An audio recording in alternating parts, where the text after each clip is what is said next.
Hey, it's Patrick. Welcome back to another story from the family records. Week by week, I'm going through the records in my vinyl collection, which was inherited from my mom, my dad, and my Uncle Tom.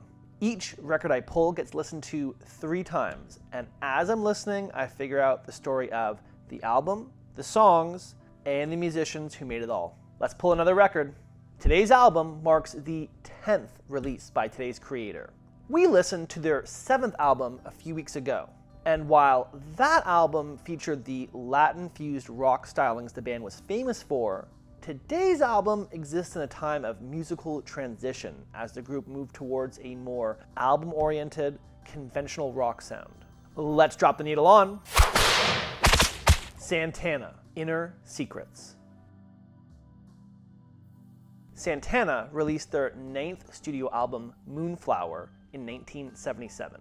It was characterized by a stylistic shift for the band, as it contained heavier influences compared to the more conventional sound of their early work, while still maintaining the experimental sounds of their last few albums. Moonflower was Santana's most successful release since Santana 3, achieving 2 times platinum in the US and being the first album since 1974's Borboleta to break the top 10 in the UK. This success may have influenced the group's decision to continue adjusting their sound, as Inner Secrets, unlike the fusion of Latin, jazz, rock, blues, and spirituality that characterized previous records, it focused more on being an album-oriented rock album. This same aesthetic continued with the band's 11th album, Marathon, released a year after Inner Secrets in 1979. Commercially and critically, Inner Secrets was a disappointment. Commercially, the album performed poorly for Santana, although the album did achieve a gold certification in the United States and the United Kingdom. Critically, it received average to below average reviews, scoring a 2 out of 5 in AllMusic and Rolling Stone's Album Guide, respectively. Inner Secrets marked a transition period not just for Santana the band, but also for the family records. Last week, we debuted our first record collection walkthrough, discussing the first 33 albums that we've gone through here. It was also a good time for some personal reflection on both my personal life as well as this series. Don't worry, we're not going anywhere. But I am very proud looking back on the work we've done, and I'm very excited about everything that we have to come. Speaking about our 42nd episode special, you may have noticed an album hanging out in the background. I had actually pulled this album to do an episode on, but it ended up not really going anywhere, as it was a compilation album with literally no information associated with its creation. So I had left the album, unsure what to do with it. With that said, let's drop the needle on. Best of the Mamas and the Papas.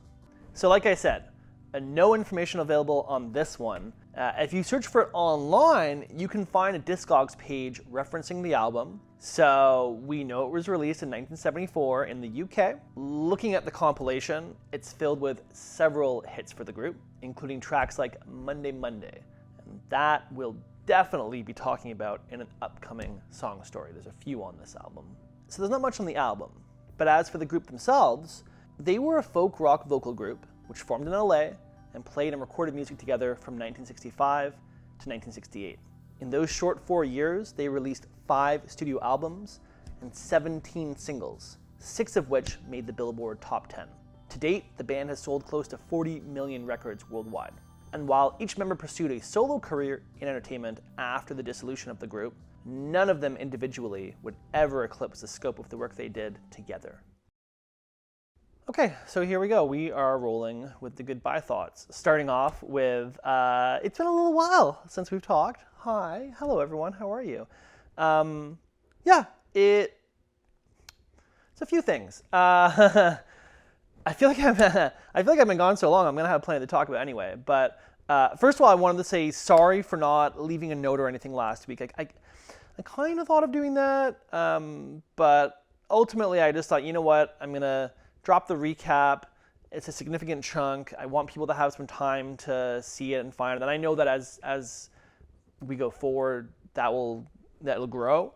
But yeah, I just sort of wanted to give it a chance to breathe. I've a few different people tell me that they kind of find it hard to keep up with the output of my content sometimes, which honestly I really appreciate hearing. So thank you if you told me that. I really appreciate that because personally, I'm like super hard on my output and I feel like I should be producing a lot more than I am. So yeah, it's something I struggle with. But speaking of that, I am actually producing more content in terms of just more variety. I'm going to be mentioning that stuff here as it comes, and I'm going to be pushing it on this channel. But yeah, I've got various projects over the next few months that I'm really excited about, just different creative things.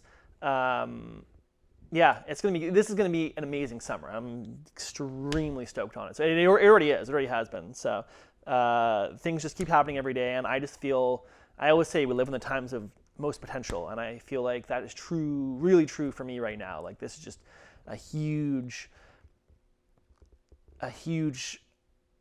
time for me, and I'm excited that I'm embracing that. So yeah, lots of stuff coming. Stay tuned.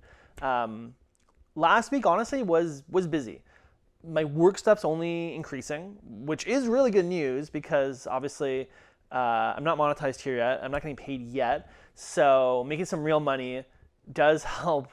It does help these videos continue running, and it helps me continue to have this studio. So, but yeah, just sort of something that I want to mention as a consideration for if my posting becomes a bit more sporadic at times, I will try to leave a note, but it is likely that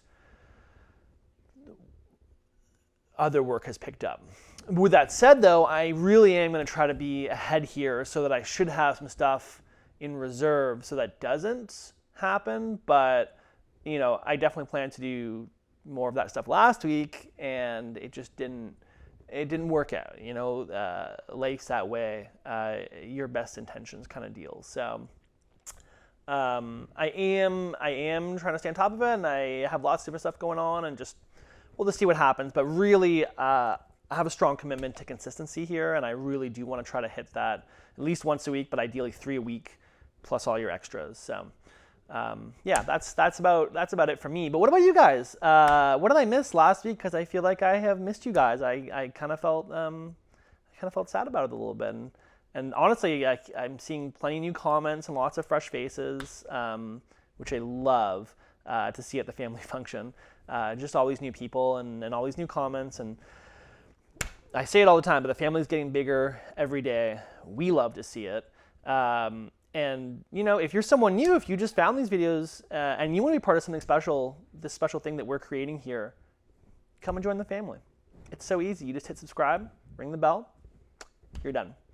If you like the videos and comment on them, we love that too. But really, you're part of the family just by subscribing. And we love each and every one of you. Truly, I'm so grateful for every person who's part of this because you're all why I keep going, and you're all why this is a thing, and this is why I say it's us. Like, anyway, I love you all. I love you so much.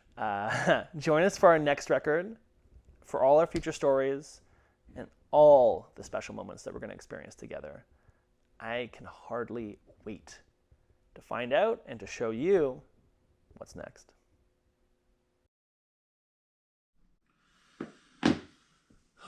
Okay.